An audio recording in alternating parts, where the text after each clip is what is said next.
Alright, y'all. You're putting new studs in your rear end. You can't just hammer them in there. The best way to do it is to put you a nut. That's right. Fun hack. Put you a nut on there. Then put your other nut on there. Then you take your impact. I'll put that bad boy on there.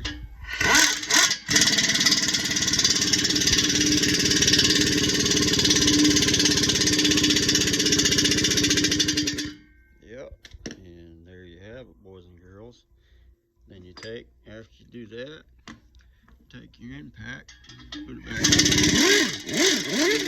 buzz that bad boy off there. We got one more to put in there. All right, that's how you do it. Fun, easy hack.